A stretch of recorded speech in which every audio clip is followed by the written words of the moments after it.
Hello, hello, hello, and welcome.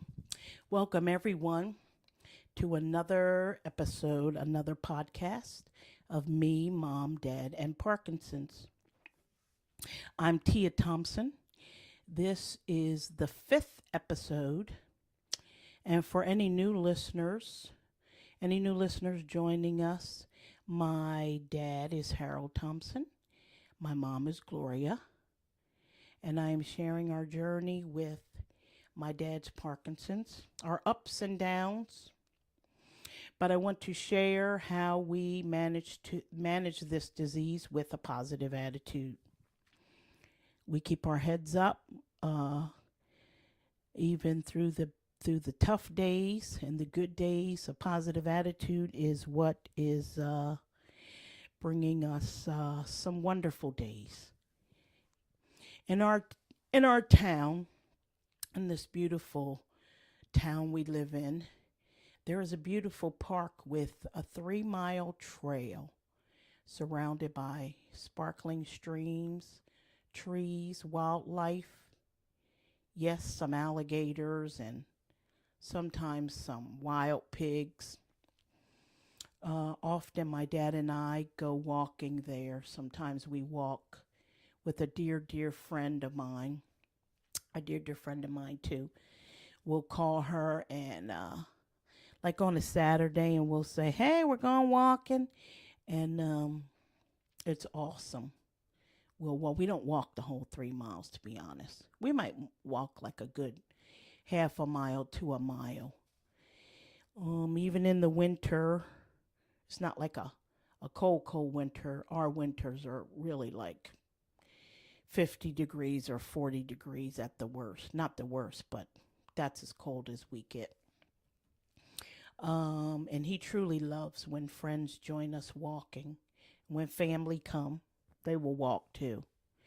And lately, he's had strong legs taking walks like that. And when my friends or family join us, it just really fills his heart and soul with joy and gives him a oomph. Honestly, my dad, honestly, my dad uh, walks. He outwalks us all. He outwalks me and my mom for real. My mom and I for real. Sometimes my mom will join us. Not all the time, but she will, as a family, join us from time to time. And witnesses in the park notice my mom and I sitting on the bench while my dad keeps walking. It's so funny on the trail. You see the same folks on the trail, and we begin to be friends with some. And it's kind of funny because friends on the trail point out that my mom and I are sitting on the bench while my dad's just walking. And they'll say, as they're walking by my mom and I sitting on the bench by a beautiful stream. And they'll say, "Why is Mr. T doing all the walking, girls, while you two are dangling your legs sitting on the bench?" And that really happened a couple times. We have a dear walking friend on the trail. She laughs every time she sees my mom and I and my dad walking. My mom and I we're like, as she passes us and goes by us, we're like, "You need to mind your business." Of course, we're just kidding, just making fun of it. And so now I'd like to give those of you who are listening and like the sharing info that we share. Now I'll give you a little about my dad's daily routine in hopes that it will help your loved ones who may be dealing with Parkinson's. So my mom will wake my dad up at 6 a.m. prompt. I have her iPhone set for 6 a.m. and God bless her, she will get up and he's still sleeping because the neurologist has given him some evening pills to really help him relax. So he will get up and she will literally go over to the other side And he kind of knows the routine. He knows the routine. He'll open his mouth and she'll drop the cortidopa levodopa, which we call, again, the yellow pill because it's yellow. So you'll hear me say the yellow pill, which is the cortidopa levodopa. And I went through this in the previous episodes.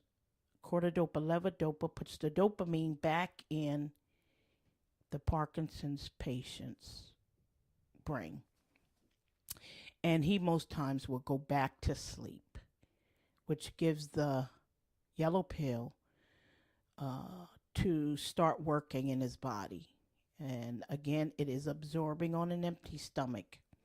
That is the key for us. It absorbs on an empty stomach so he can start his day with his strong body and legs.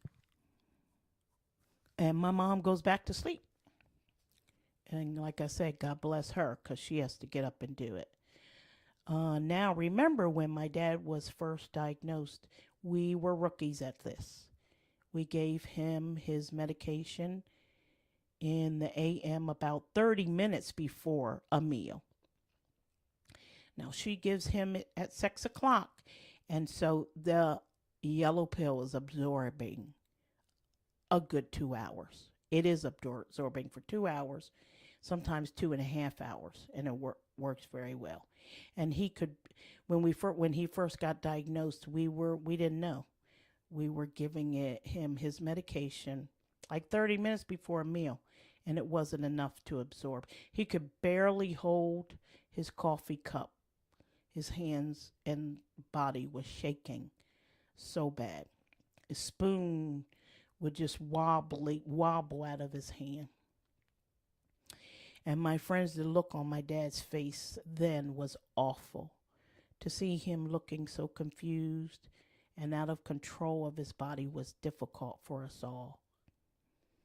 And also watch him unable to walk at all was life-changing for us. But now after the first 6 a.m. medication, he sleeps till about 8 o'clock. I say 8 because it might be 8:15 or 8:30. And he gets up usually on his own after 6 o'clock, about 8. He'll get up. Then he goes to, he gets up and the 6 o'clock pill has really gotten to his body, and he can get up and put his clothes on his own and shave and do his stuff in the bathroom, his grooming that he does. And he'll have breakfast, and then he goes to the gym and works out. He will do the treadmill, stationary bike, and some machines that build his muscles up. My mom goes with him usually, and other days he may walk in that beautiful park. Remember, my friends, exercise is mandatory. Exercise, exercise, exercise. I can't say it enough. If you are going through a family member or friend with Parkinson's, start with a small exercise, a short walk. Again, I mentioned in previous podcasts, there are boxing programs. One just started up in our town for Parkinson's patients in some states that are transforming lives of Parkinson's patients. There's a documentary of how this boxing program started out. You can find it on YouTube. I mentioned in previous podcasts, Leslie Stahl of 60 Minutes did a 60 Minutes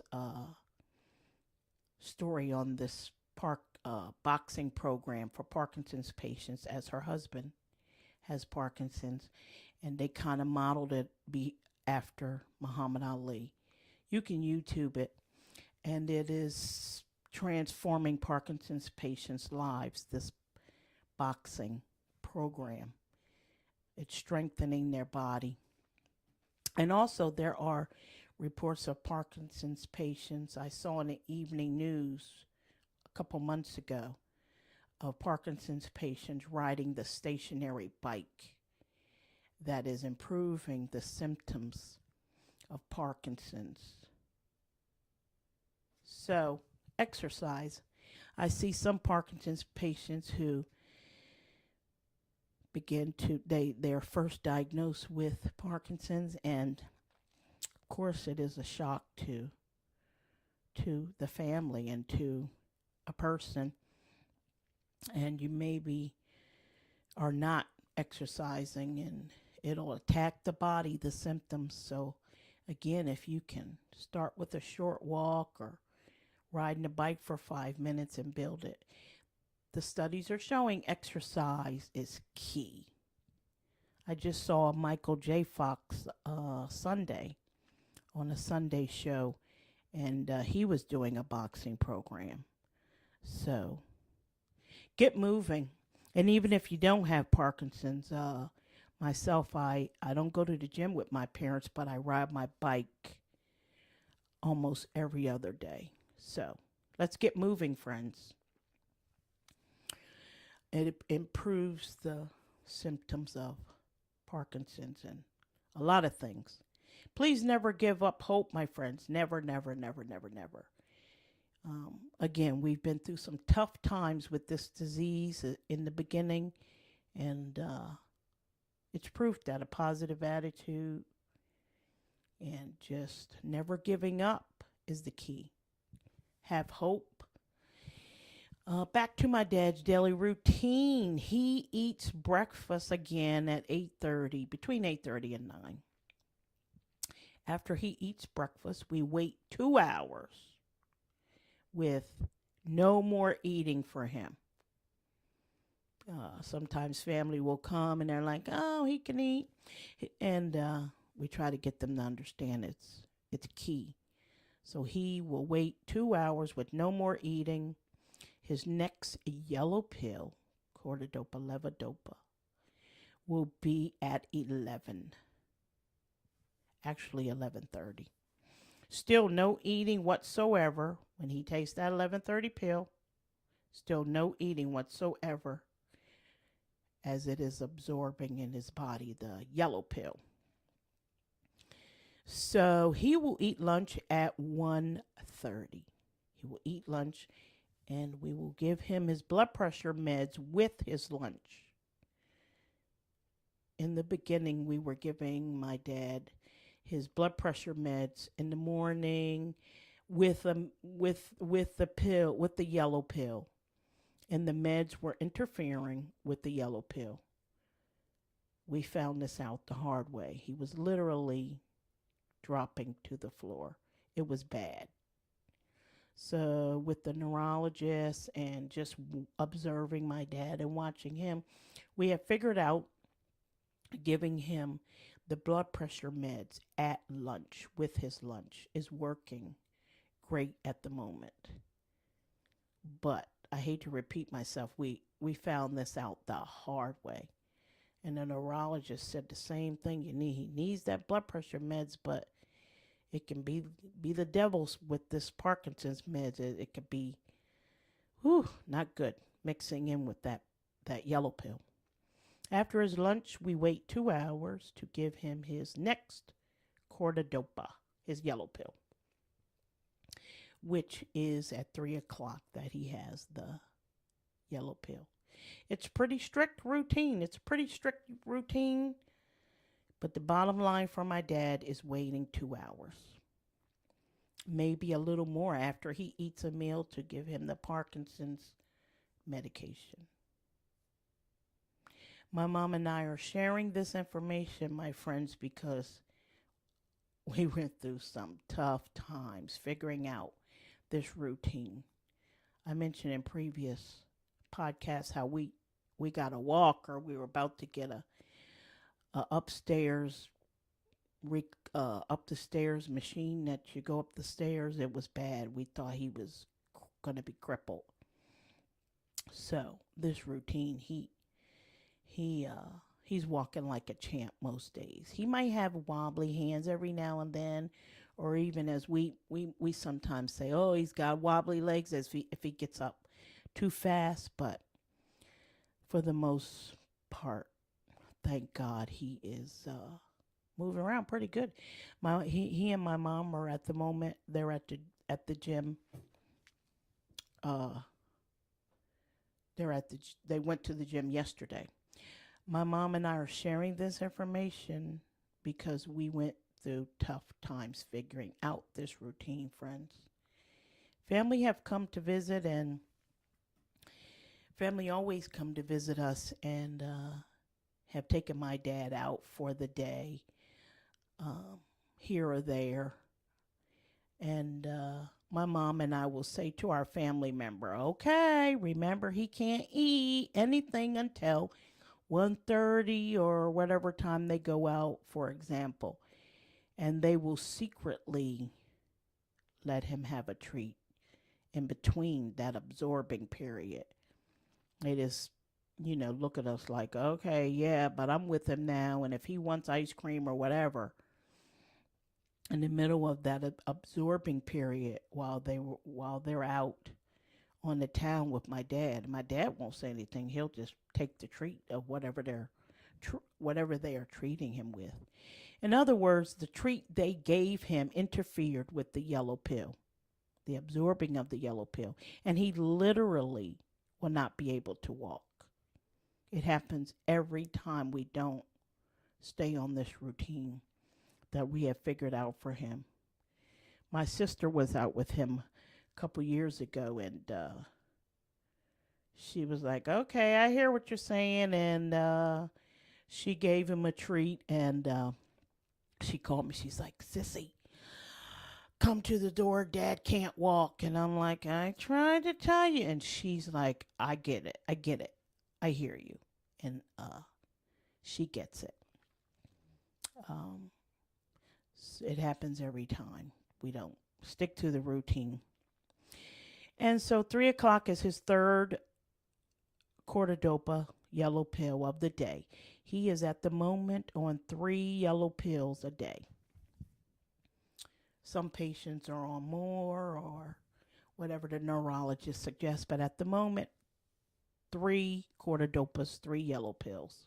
As I mentioned in one of the previous podcast episodes, in the evening, before we go to bed, as a family, we have devotional prayer time that my brother suggested that we do for my dad. And so when the three of us, me, my mom, and dad, are having no visitors or family here, we get together for a little quick prayer before he goes to bed. And we added in a little quick prayer. So we say a quick prayer, and we've added singing a spiritual hymn or song.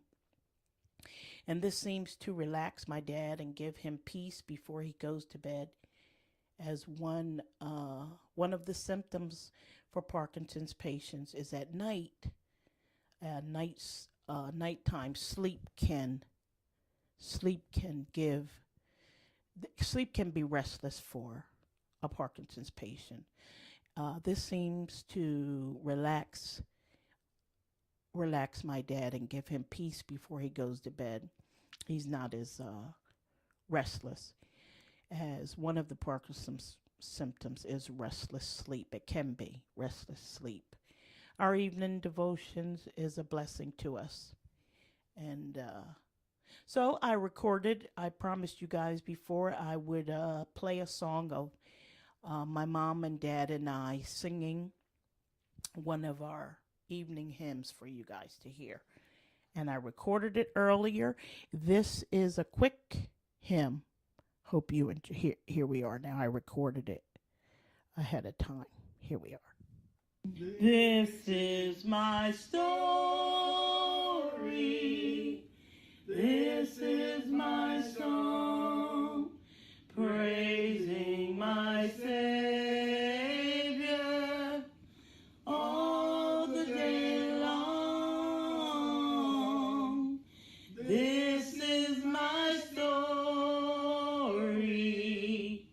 This is my song, praising my Savior all the day That's us, my friends. I hope you enjoyed that. It's I mentioned in the earlier podcast that my brother, my dad was going through some really restless sleep, and he said, "Look, I know what you're saying. That sorry about that. I know that you are saying that medically this and that, but he suggested we uh, do this. And when family come, it they love it too. Of course, you heard on the recording, you heard my big mouth uh, laugh out loud. I tried to move the recording device far away, but we enjoy it. And again, when other family members come and visit, my brother or my sister, cousins, uh, they enjoy the family time too. I was kind of leery of letting people know what we're doing in their bedroom singing, but they're like, "Hey, I want to come with you guys and have a quick prayer too and sing." And so when they come and visit, they join in with our evening devotions. It's awesome. So I can't say it enough. Mentioned in the previous podcast that cooking together with family and friends bring joy to our whole family, even though even through challenging times, it it is it's our family, especially for my mom, and when my mom and dad's grandkids come, who are my nephews, or my brother and my sister.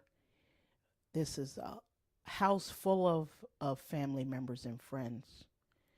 And when they come to visit, we are forever in the kitchen shooting the breeze.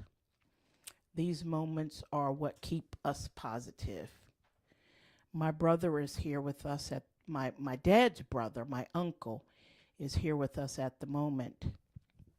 He's on one of the previous podcasts. My crazy uncle. Everyone has one, right? But we love him dearly. These family and friend visits bring profound joy and strength to my dad. I'm I'm serious. It makes such a difference. They are at this moment, my my uncle and my dad. They're at the moment. They're at the gym at the moment together. They both go to the gym. It's a hoot. My uncle said to me the other day, "My brother walks like a champ," and w- uh, will be these family visits give my dad a reason to forget he even has Parkinson's. He'll be in the gym. I'm going to the gym with my brother, and he forgets he has Parkinson's, which is great. So the kitchen is the place to be for family, which brings me to a recipe I share with you guys every podcast episode. I shared with you my mom's favorite buttermilk pancakes. You're supposed to keep that a secret because she doesn't want her recipes out. And I shared with you taco pie. Today, I will share with you my famous potato soup. Get your pencils ready, my friends. It is, here's the ingredients. Oopsie, sorry about that. First, 3.5 cups peeled and diced potatoes, a third cup of diced celery, a third cup of finely chopped onion, 3/4 cup diced ham, three 3.25 cups of water, 2 tablespoons of chicken bouillon cubes or granules, half teaspoon of salt, 1 teaspoon of ground black pepper, 5 tablespoons of butter, 5 tablespoons all-purpose flour,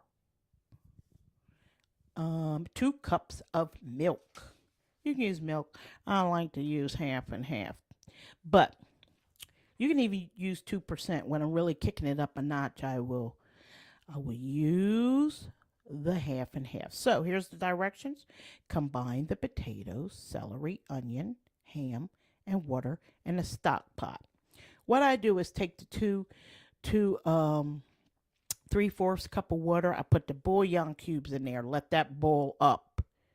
And the stock pot means put your potatoes, celery, onion, ham, all in that bouillon mixture, chicken bouillon. Bring to a boil, then cook over medium heat until potatoes are tender, about 10-15 minutes.